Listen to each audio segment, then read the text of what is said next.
Well, let's look at that part where the laws and the role they play, because it looks as though many don't seem deterred by the laws, and that's why some of these things are going on. Because if you're saying, look, you'll be lost in the cells, you have electoral offenders, you have electoral laws, you have several laws to ensure that things go peacefully, but we'll still have this situation. Well, rather than using the word lost in the cells, I would rather say that whoever is found wanting will be prosecuted, and Nigerians are, it is natural for a human being to want to do whatever he shouldn't do, because it's like having an allowance to do whatever pleases you. But if the law is there that says do not do this, the law cannot apply itself. You need some human beings to enforce the law. The question, does that mean that the laws are respect of persons in this climate? No, the laws are dead until they are woken up. So somebody needs to wake the law up. If a man is caught, the question that we want to ask you is this: the last man that was caught, what did you do about him? But because he belonged to a political party, or he belongs to a lineage, and you now look at him and say, look, this man is our man, let us be silent about it. I just told you about the one that happened in Imo State. I was aware about a senator, his junior sister, and these are cases that ought to enjoy media limelight. These are cases that ought to be brought to fore for every Nigerian to see, so that if a man who left his house in the morning, or a woman who was caught stuffing ballots has to go and spend some years in jail, not just in the police cell, then definitely this will be a deterrent factor for those that are still involved in all of this. And you know, the other thing about all of this is people watch. Yeah. When they see you say we will do this and do that, but they see that scenario happen elsewhere. Yes, and nothing happened. Yeah, that's the truth. Almost everywhere. That's the truth. Almost every. I just gave you an instance of the thugs that were caught in Ekiti, who said they were going to hunt for bat with AK-47 on an election day, and nothing happened up to today. Does that call for us to restructure the police? Well, I won't. There's nothing wrong in restructuring, because if you are not doing very well, you can do that. It is for the top echelon of police to look at that and see how they can. But then, basically, I want to believe that with the current Inspector General of Police, there should be a ray of hope. I'm expecting, because we cannot judge him based on the performances. But don't forget what the previous ones have said. They said, look, no matter how lofty your ideas are, if maybe some will say they may be beholden to their appointers, and they feel, look, that needs to change. If they don't have security of tenure, how can they keep doing their best? You mean the Inspector General of Police? Yeah. Well, basically, it's not about security. It's not really about security of tenure, because your tenure becomes secure for as long as you are doing what you are supposed to do. But then, you see, that is why, as an institution, the question that we ought to ask is, this man who is saddled with a responsibility, is he performing according to the tenet of the law that established that institution?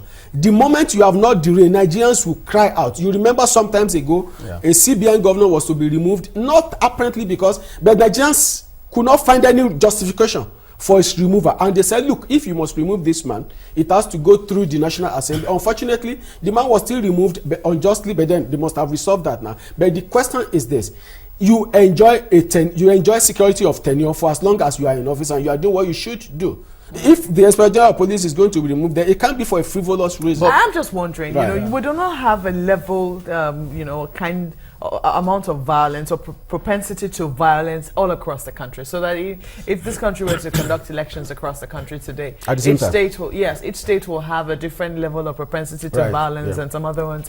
Usually in the South states, we tend to get a lot more, violence why do you think that is so? Well, I said something a few minutes back. Yes. The level of poverty, the rate of illiteracy, it's not about your ability to speak English. It goes beyond it. Are you employable? Do you have something that people can flaunt? That is one. Then again, somebody said something, I won't mention his name, a former governor in one of the states in the South. He said, we don't vote in our state. I won't quote him because of tomorrow's election. He said we don't vote in our state. He said we just write the result. You can see tendency.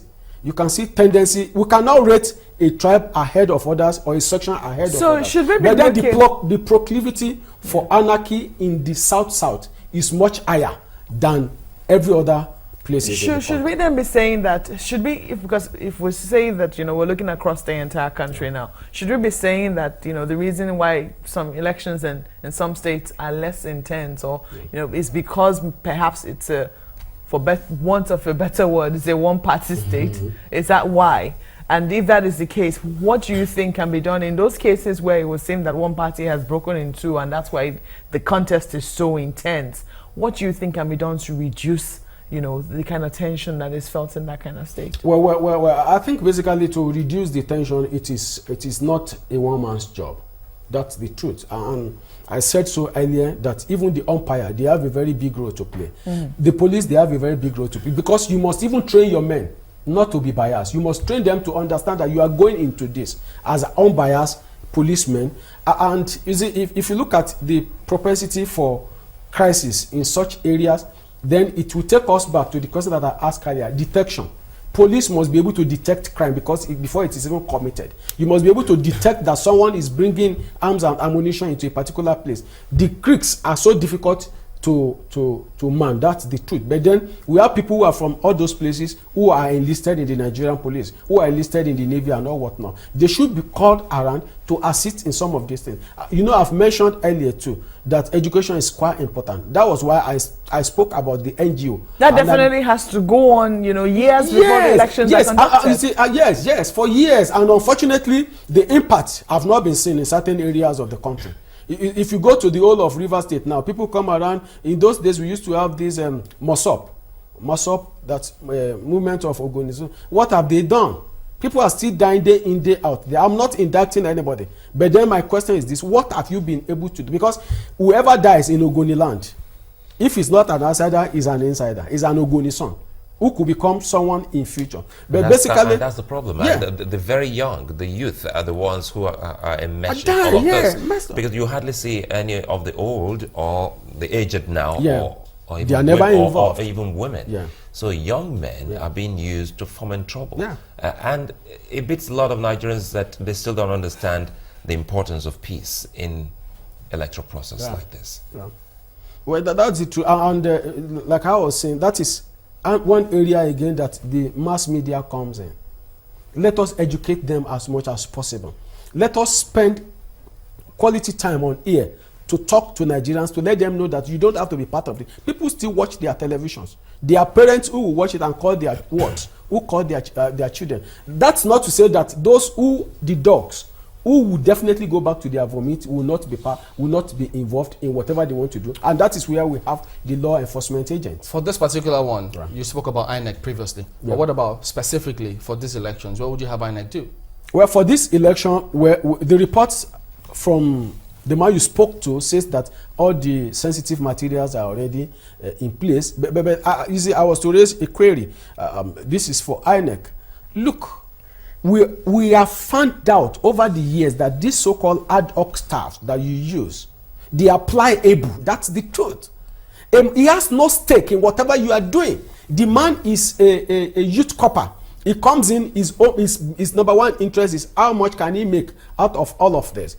But as INEC, as a body, you must be thinking about... But that can't be all of them. I'm coming. It can't be all of them. It can't be all of them. But we have seen traces. They are very pliable. The ad hoc staffs are pliable. But doesn't that boil down to us as a people? Because I recall once we had a resident electoral commissioner on our program who said that, look, Nigerians must take elections very seriously, and they must take it in their hands. If we as a people take elections, seriously, and we understand the role that each one of us can play in an election, should we be pliable in the first instance, regardless of wherever it is we're from? Well, let me say this, that we are not all the same, right? But then I give you one scenario. You are supervising an election, and all that you earn from that election is 20,000 naira. Then someone approaches you and say, I will give you 2 million naira. Except you have your mind intact. There is the tendency. Larger majority of Nigerians will buy this. This is not ideal. But a lot of people, and this is where the problems are. I mentioned poverty. A man earns 18,000 naira, and you expect him to be carrying about a file that is as good as 5 billion naira. And someone approaches him. He will acquiesce. It's a possibility. Not all will do that. So, but then concerning this very election, the run that we are having, I keep asking one question. All that INEC needs to do is bring everybody that works with INEC in all the states. So you may not even need ad hoc staff that much. Okay. And if you are able to bring all of these things, sensitize them on the need to protect the integrity of INEC, because it's about your integrity now. Because it will mean that one election fairly conducted, the next one badly conducted, the other one inconclusive and all whatnot. We need to have an institution that is alive to its responsibility, and INEC must be.